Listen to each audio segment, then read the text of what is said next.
Donald Trump is playing directly into Vladimir Putin's hands in Russia, and now coming back from the Vatican, where he was not warmly received, and watching President Zelensky get a huge cheer upon his arrival at the funeral, Donald Trump is now saying in social media posts that he might have been played by Vladimir Putin, that he might have been, quote unquote, tapping me along. You think? But to Putin's credit, there is champagne corks a-popping in the Kremlin, and people are applauding all of the things that Donald Trump accomplished in his first 100 days. Yes, the Russians are applauding the first 100 days of the Trump administration because Trump accomplished what the Russians never could have on their own. All things that were promoting regime change against Putin in Russia have been dismantled, defunded, removed. You'd think that Donald Trump was a Russian asset. I mean, in fact, a former NATO ambassador for Barack Obama, Ivo Dalder, had this to say about watching Donald Trump's first 100 days. It's hard, quote, "It's hard to see how Trump would have acted any differently if he was a Russian asset than what he's accomplished." I'm going to cover about a dozen different things that Donald Trump has done and destroyed in the first 100 days, all to the benefit of the Russians, in a way that they could not have scripted any better themselves. Why would you play yourself directly into the hand of your adversary? Because you're an idiot, because you are fatigued, because you are warped and corrupted by only one animating principle that got you elected. Two, actually. I want to avoid jail, and I want to do vindication and retribution against my political enemies. And that's the policies that we're seeing. National security of America be damned. The economy of America be damned. Democracy of America be damned. You know what's not being damned? Us. You're here on Legal AF. Take a moment while I catch my breath and hit the subscribe button. Take your receipt with you. It is a way to protest as we go shoulder to shoulder here in fellowship to build this pro-democracy YouTube channel. Let's talk about why Putin, and the reporting is clear from inside, and even comments made by agencies of the Russian government.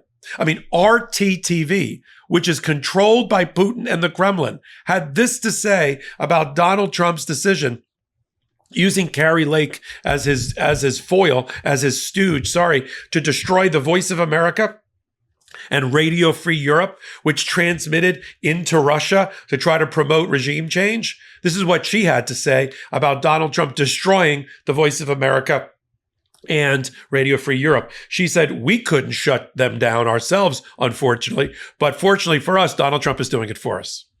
When Russia television, controlled by Putin, is saying that out loud, you know where things are bad. Let's just start from where we are. Let's start with Ukraine. Okay, we saw Zelensky being applauded by the world leaders and the 400,000 people in attendance at Pope Francis's funeral. The focus of the funeral and all those attending was to show signs of peace. That's what Francis would have wanted. Donald Trump couldn't figure out a way to do it. All these weird, awkward handshakes, looked the other way. And of course, there's the new reporting that Donald Trump gave instructions to his handlers, get me out of here. I want to be back at the golf course by later today. This is what he said. This is how he sees the world and his role in it as the leader of the free world. He's really just the leader of the back nine in the sand trap at his own golf course.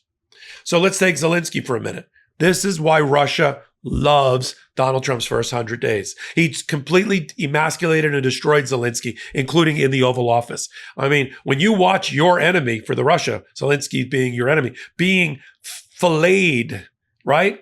And a live vivisection on television by the president and the vice president. Holy cow. That's your jackpot.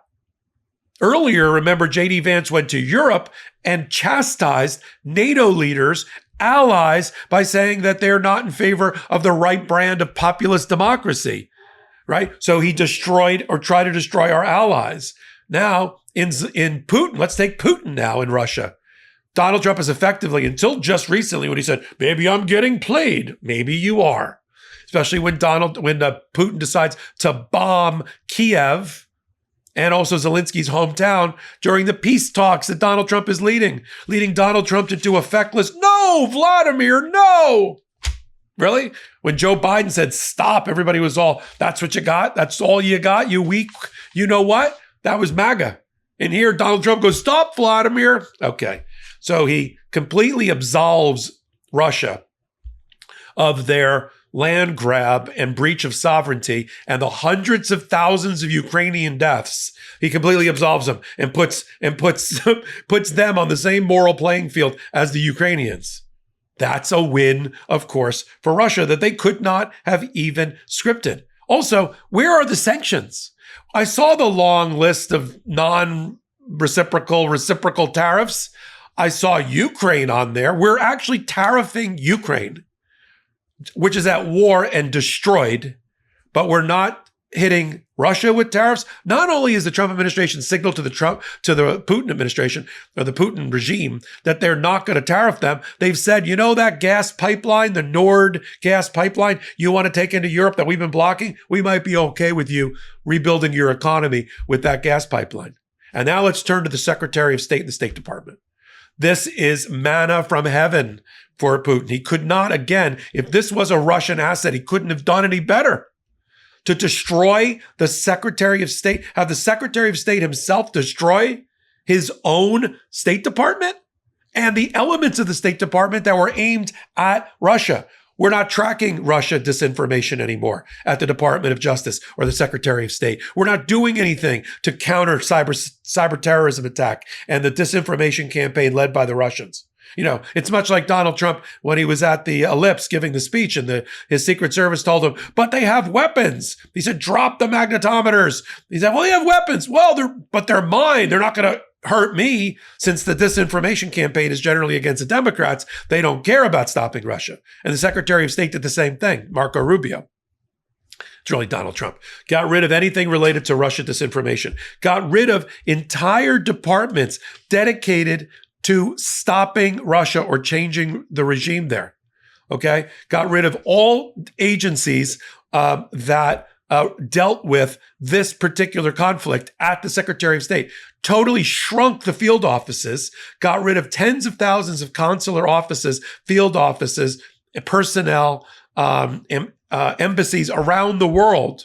And every time we take one out of a country, Russia can step back in, or at least it stops the campaign. And let's be frank, we also know the State Department has often been cover for the CIA to do their operations. It's hard to do a cover story when you don't have a State Department office or a consular office in that country. So that's to the benefit of the Russians as well, right? Now let's get rid of Voice of America and Radio Free Europe. Right? With our American-style propaganda being pumped into Russia, we got rid of that for him. And then remember U.S. aid and the tens of billions of dollars through the State Department as a means. Yes, it's humanitarian, but it's really diplomacy to try to get people to turn away from the East and Russia and turn towards the West. We got rid of that too. So now Russia doesn't have to worry about competing dollar for the hearts and minds of people around the world because we've abdicated our responsibility and we took ourselves out of that. America first, everybody. Sounds like it's Russia first.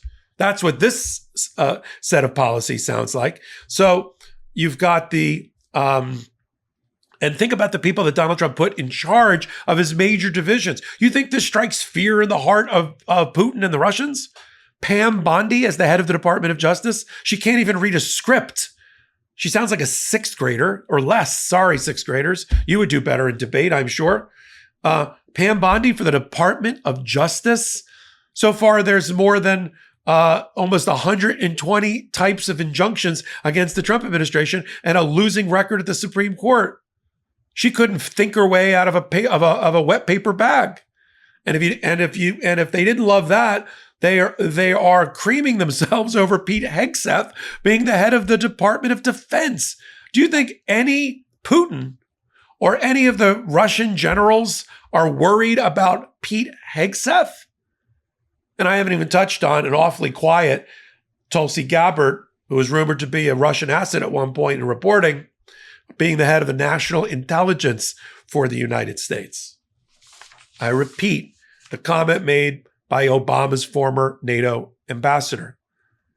If he's not a Russian asset, I defy you to tell me how he would do anything differently than I just laid out playing into the hands of the Russians. And now Donald Trump has figured out 90 days or 100 days in that he's getting played by Putin. We all saw it about Ukraine. He might just be, I'm not sure he's genuinely interested in peace. I don't think he wants to stop the war. Holy cow, you just woke up to that? What tipped you off? And maybe I should try a new strategy. Maybe you should. And I love this tired, talk about beating a dead horse. I don't even know where that phrase comes from. Somebody can tell me. It's probably terrible. I probably should stop using it, but you get the point. This dead horse of Biden and Obama. I'm just cleaning up after Biden and Obama. Don't blame me about Russia. Wasn't there another administration between Obama and Biden? I seem to recall a Trump 45. Don't I remember that for 4 years, ladies and gentlemen? Was that all a dream, like an episode of Dallas or Lost? Seriously, he's cleaning up after Obama? How about after Abraham Lincoln? Should we go back that far? He's cleaned up after himself. He did this damage and destruction. We're going to continue to follow it. Well, I'm hot. I'm hot on this hot take. And hopefully you're hot for us here on Legal AF. Take a moment, hit the subscribe button. It matters now more than ever that you join us in fellowship, in friendship, in collegiality, shoulder to shoulder, here, speaking truth to each other on Legal AF. So until my next hot take, I'm Michael Popak. I'm Michael Popak, and I got some big news for our audience.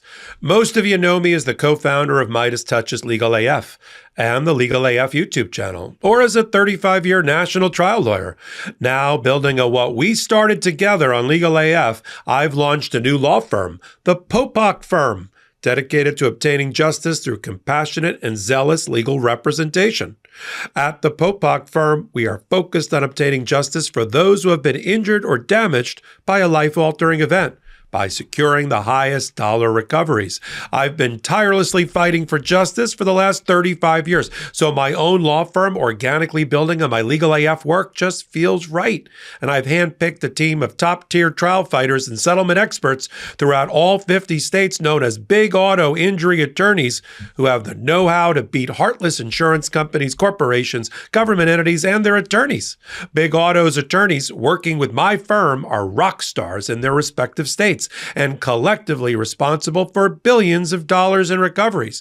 So if you or a loved one have been on the wrong side of a catastrophic auto, motor vehicle, rideshare, or truck accident, suffered a personal injury, or been the victim of medical malpractice, employment harassment or discrimination, or suffered a violation of your civil and constitutional rights, then contact the Popak Firm today at 1-877-POPAK-AF or by visiting my website at www.thepopakfirm.com and fill out a free case evaluation form. And if we determine that you have a case and you sign with us, we don't get paid unless you do. The Popak Firm, fighting for your justice every step of the way.